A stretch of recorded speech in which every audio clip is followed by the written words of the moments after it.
let's talk about these three aftermarket hulls and these three aftermarket boats that have been changing the industry. Yeah, so I mean, obviously, we're all investing a lot of money and energy, and to push in our own direction. We kind of have three different directions, I like to say. So you see some good kind of views on how to build a stand-up and to build. I mean, there's a lot of freestyle hull manufacturers out there, right? And they're doing. There's a lot of good ones, and there's some guys that do it on the weekend, but there's a lot of those guys, and they do backflips. The comparison is like when you start building a ski that actually has to go at a certain speed and be stable, things get way more complicated, right?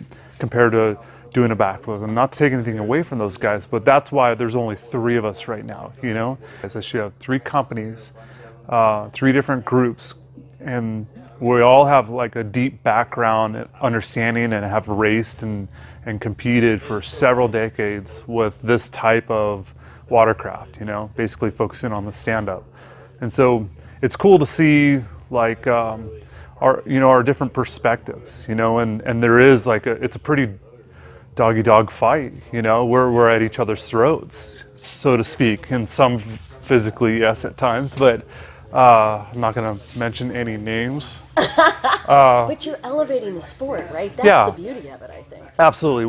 We each get into each other's minds and focus on our own agendas, but at the same time, we're elevating the competition. And really, when we were all kind of on the same engine and kind of same hulls, or a lot of it was great racing, right? And so it's sort of the same now, we're all kind of on the same larger engine, but and then we're kind of like even again, but it's way more complicated and way more expensive. We're not running twins, we're running 4 cylinders. So like I always say, I can't wait till we go electric because we're gonna have a lot less moving parts, and I really think we're not far away from that, Really? Yeah, I mean, you already see like Sea-Doo and other companies are already showing off some technology, and a lot of doors are going to open for us when we go electric. Essentially what we have are water pumps that we're riding, so we're essentially aerating the water, and so we have like a great dynamic of variables that I think will really help our sport when we come electric. Where are they going to want us, They're going to allow us to ride in the Bellagio, or they're going to put us in a pond in Anaheim again, and because we're essentially going to go there and clean the water. When you aerate the water, you're going to bring in valuable like oxygen and minerals and stuff that, is great for water, No noise. Yeah, the noise pollution's different. You'll have a different noise. You'll have like a real like kind of whine and turbo kind of sound, which will have its own sort of like coolness to it, a little more space age, And with Bullet and Commander and ourselves, there's like almost 3 different directions. So it's kind of cool to see the 3 different holes, kind of like, perspectives of how to make it work. So let's talk about you. I want to talk about what's happened with this hull this year.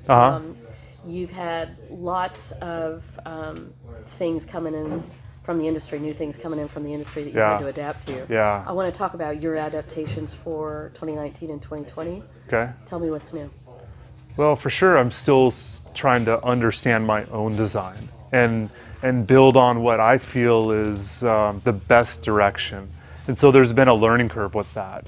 And so we've had some issues and we've corrected them, and we've had more issues and we've corrected them. But I'm not trying to do the same. I'm not just doing the cookie cutter, what people expect. I'm really pushing the boundaries and looking to fail, so I learn and know how to push forward in the direction I believe in. And it's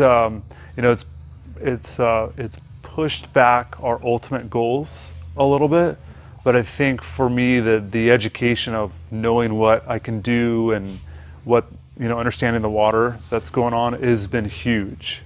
And so there is no hull that has ever like ours, there's never been, and no one's ever kind of stepped out of the box like we have.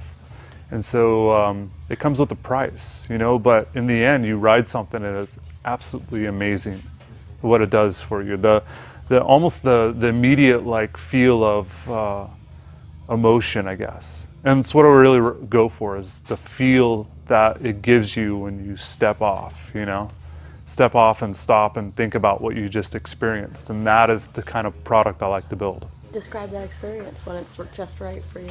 Well, it's almost like when you're first riding a stand-up and you do that perfect turn, you're like, oh my gosh, what was that? Or how did I do that? And you go to try to do it again and you just wad it up, right? You either tuck in or fall in the water, but that moment of like how it turned just so perfect, and you got that adrenaline rush. And you can't describe it, you couldn't repeat it.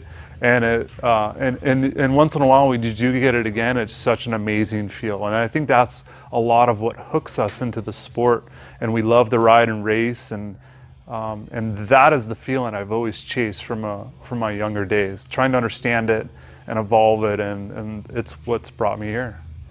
One of the things that you've always been known for is you bring a specific magic and unique style to your riding when you raced. Did you do the same when you were designing the boat? Yeah, I mean, I must have ridden 1,000 laps, you know, on the ski before I even rode the ski. So I knew visually in my mind like what I wanted it, how I wanted it to go and feel, and so I kind of, once I found it, like I'm like, okay, I'm really close, you know. And then of course I wanted more, but yeah, I definitely adapted, and I had a very aggressive riding style, and a very, you know, the faster I can get to the checkered flag, the better, kind of, you know, running with my feet on fire, let's say, kind of thing, like always an urgent to get to the next buoy, you know. And that's what I wanted out of the ski. I wanted a fast in, fast out, fastest to the next turn kind of feel, and I definitely accomplished that. You can't say that this ski is not quick in and out of the turns. Everyone that's ridden it and owned one says the same thing. It's just like magic how it corners, you know. So You are brilliant. It's so much fun to catch up with you. Thank you. yeah, thanks.